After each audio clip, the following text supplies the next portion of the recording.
runtime forward to now. And are we there yet? The answer is no. We have a lot of stuff that we can get access to. A lot! The Internet Archive hit a milestone of collecting 1 trillion web pages last month in October. We hit that, so that's awesome. That is a lot. It's maybe 1 billion people's voices. Fantastic. You know what's not there? Books, papers, old music. Anything that ever touched the publishing industry is not available, pretty much, unless you're elite, or if you can go through going and using some database product that's surveilled by the public. It's all sort of clamped. Or it's 100 years old. Or it's 100 years old and longer. They just passed a law to make music copyrights last even longer than 100 years, right? So, the legislature is doing right by our corporations and wrong by the people. But we ended up building something pretty neat, which is the internet and the World Wide Web. And so out of that story, people are awesome. People want to share. They want to go and make things available.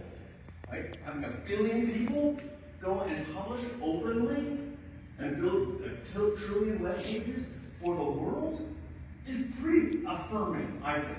Corporations are now becoming more and more monopolistic, more shitified, more problematic, and we're not just talking about the internet companies. We're talking about the back-end publishers, the conglomerates that go and control what it is we see through the publishing system. So, corporations, not straight. Governments are having troubles, but people, they're awesome, right? So let's go and build systems that work as well as we can to go and make the creative impulse, the giving nature of people possible. So we started by archiving the World Wide Web. And the reason was basically there's a bug in the design of the World Wide Web, which is unlike publishing, where if you made copies, you'd sell them to people, and they would go into libraries and people's collections. But not on the web. There's on a website, and there's one URL. And if that ever goes away, then it's gone. And the average life of a web page is only 100 days. So the basic structure of the web, the web was simpler, and it caught on. So we thought we'd try to patch that by making the Wayback Machine. So we started by archiving the World Wide Web, taking a snapshot of every web page on every website every 2 months. Snapshot to snapshot. And it's starting to get big. When the first snapshot was 2 terabytes, we collect on any particular day about 150 terabytes now. And that's not a complete shot of the website, of the web. So the web is getting bigger. We now work with about 1,300 libraries, collecting the web for them, and all of that goes into the Wayback Machine. How many people use the Wayback Machine? Okay, most of you, but not everybody. So it's a web interface. You can type in a URL or some very, very basic search to be able to find old websites and surf the web plus. Turns out to be popular. So this collection is now 1 trillion web pages. But if you take all the GIFs and animated stuff that you guys have been putting on websites all these times, it's about 3.75 trillion things. And so think of it as a database that's got 3 trillion rows. And it's queried at about 5,000 to 7,000 times a second. Right? How do you do that? And it takes guys that are clever, and you'll see the actual machines in a minute. And free software. And free software. And free software. Everything the Internet Archive is built on is free software, and we would not be able to build the Internet Archive without free software. Absolutely. That was one of the things we had to get done. The ARPANET into the internet, we had to get supercomputers to go and be cost effective enough to be search engines. We had to have free and open source software. We had to have open protocols that became the World Wide Web, and we had to get publishers on board to go and make it the web work. So anyway, yeah, so that's a key component of what we had to do. Okay, so that's the Wayback Machine, and I'll show you in this talk sort of some of the interfaces that people are trying to do. Then thought, okay, what more can we do? How about television? A very persuasive and pervasive medium. but not archived in general. And not such that you can look at it and understand it. In high school, I was taught to be able to think critically, you needed to quote, compare, and contrast. Right? Quote, take things out of context and put it into a new context around other things. Otherwise, if you don't, it just flows over and it influences you, but you have no way of holding on to it. So we start archiving Russian, Chinese, Japanese, Iraqi, Al Jazeera, BBC, NBC, CBS, 24 hours a day, DVD. So around the world, starting in the year 2000, we report about 73 channels, I think, right now, to go and try to get an idea of what the news is out there. But I bet none of you have ever used it. Right? So, we suck. Oh, thank you, John. Yay! We need a better interface. I'll show you some of the things that people are doing with it, and that is a set of materials that's very important. Because if you want to look inside somebody's mindset, if you want to be in their shoes, see their perspective, be inside their bubble, start with television news. So if you want to know why the Russians think it's so awesome to be winning in Ukraine, Russian television. If you want to know why your crazy uncle thinks the way they do, start with that television. So if there's a way of trying to understand other people's, I'd say, look, we need a macroscope. So please. So a microscope got us a long way towards understanding our world. What we need is a macroscope now to be able to step back and get the bigger picture. Right? We're getting sort of swamped with continuous podcasts that convince us of whatever bubble we're in. How can we step back to understand the other perspectives that are out there? Okay. So television, it's a big collection, it's searchable, and there's, I'll show you some things. Music. Listen to music in the last week? Yes, 100%. In streaming music in the last week? John. Okay, but that transition happened really fast. Okay, how about in the last week, listen to music on a device, like an MP3 on a device you own. Okay, that's more than most of my little polls of this. That transition, so pretty much we're just listening to things that we don't own, we have no control over, things can be taken away, changed, whatever. Okay, CDs? Couple in your cars? No? Okay, you get CDs. Long playing records? Hipsters. 78s? Cylinders? Okay, so we've been collecting all these things. Come on over. And we're saving something for the talk?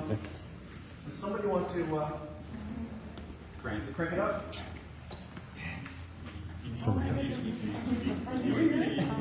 Right, if it starts getting stiff, stop. This is a Victor Machine 5 from 1927. The cool thing about 78s is you can play them without electricity. They're completely mechanical, not even just analog. So this is.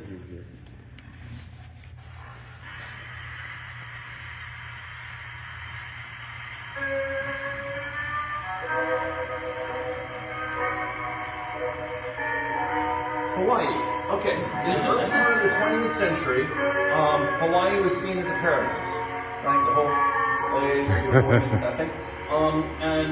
So there was, they put out a lot of Hawaiian music. Also, they did slide key guitar, which became the slide guitar, which became country music. When you sort of combine it with Northern European yodeling.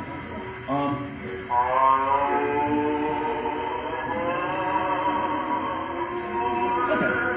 Anyway, so 78s still play them, kind of awesome. And so we when collected these from about 100 different libraries, archives, collectors, to build a huge collection and to go and make it so people could hear all this music that died 75 years ago, which worked great. And no record labels even knew we were doing it, and then they decided to sue us a few years ago for $610 million because the American copyright system is so awesome.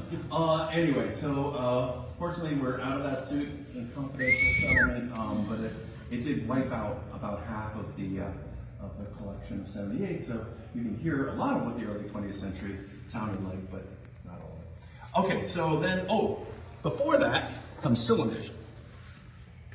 Cylinders were invented by Edison, and they rotated this way at 160 revolutions per minute. But they weren't very easy to reproduce. There's a bunch of history to it. So they basically started making them flat. But before that, they did make these for marches and things that people could sing loud, because the way they were recorded, because there's no electricity at that era, is basically these, but backwards. And so you basically bellow into one of these things and it moves the needle. And then they sort of freeze that and then stamp out more of them. And so basically that's why you got things like Caruso, right? Somebody would make a lot of noise, or a lot of marches, things like that. But one thing I like about these is, this is a song by somebody, but really the big print is Edison. If you missed it, it's here he is, picture of him, Edison. So it's really all about Edison. I think of him kind of as the Elon Musk of his era. So music. Then there's books. Keep moving it along. So this is a book scanner. We've been digitizing books since the early 2000s, before Google Books started doing it. We designed and built our own book scanners, and we have 19 scanning centers in a bunch of different countries. And we basically pedal through books with cameras, click, and straighten the pages, OCR them. If they're old enough, public domain, we make them available to everybody for anything, including AI things. For the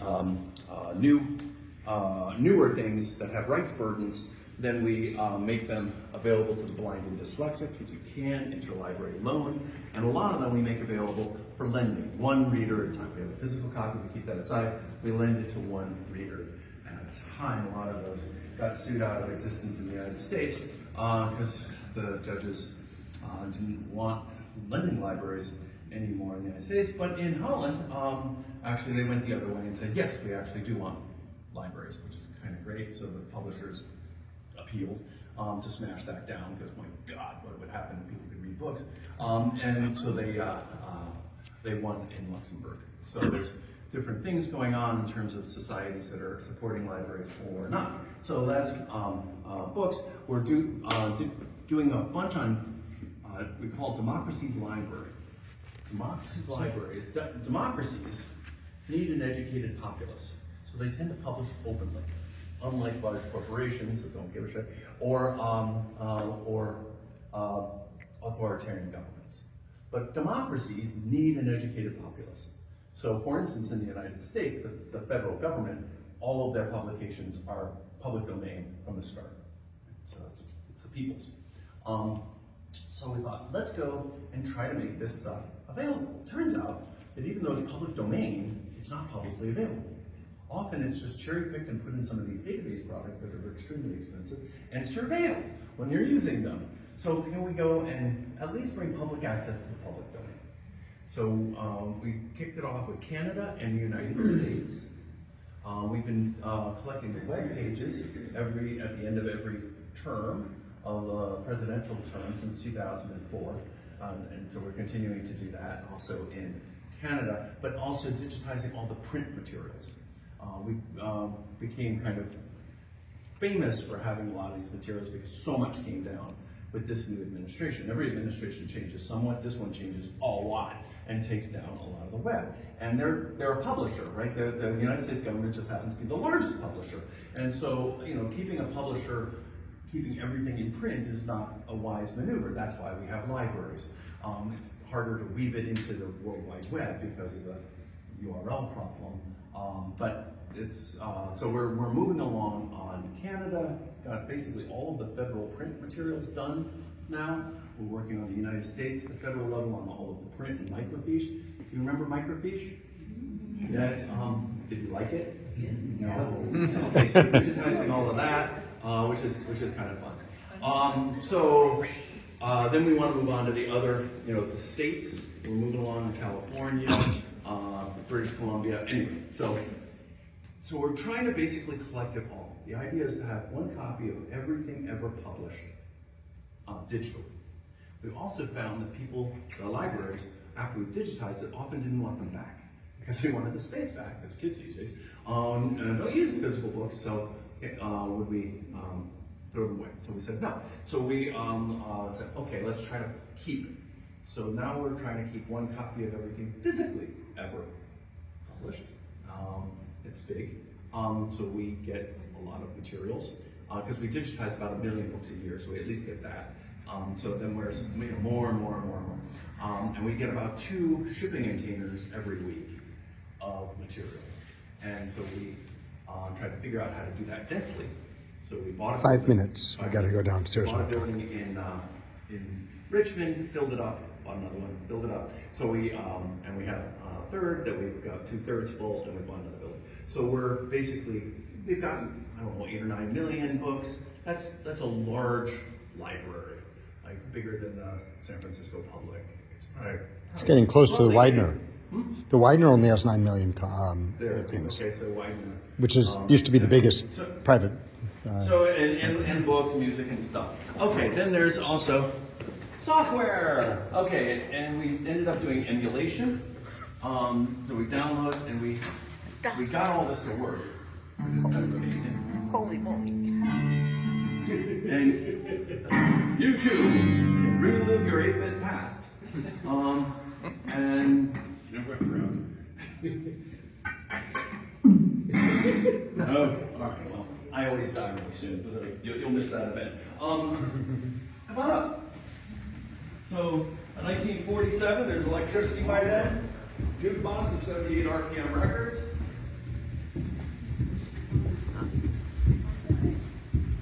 Oh, yeah, no, I think that.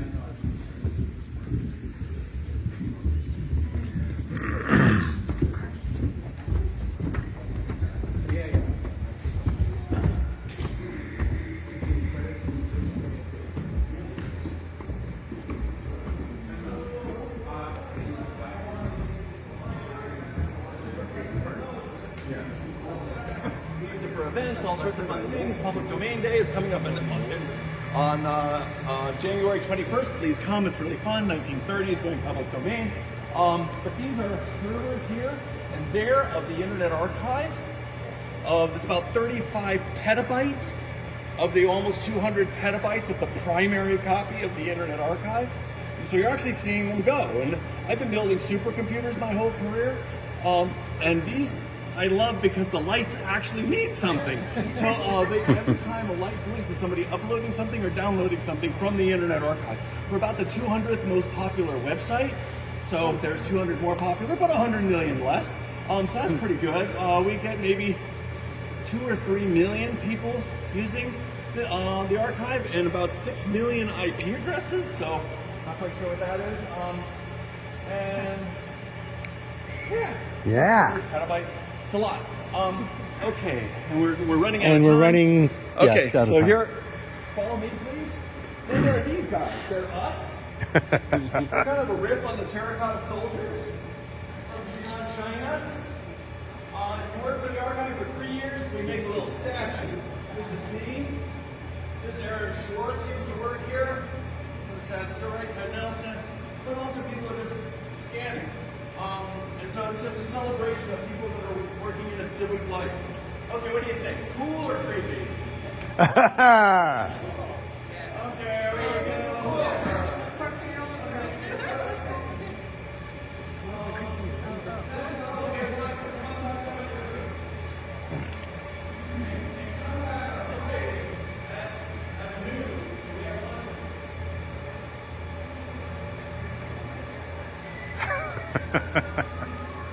All right. Here.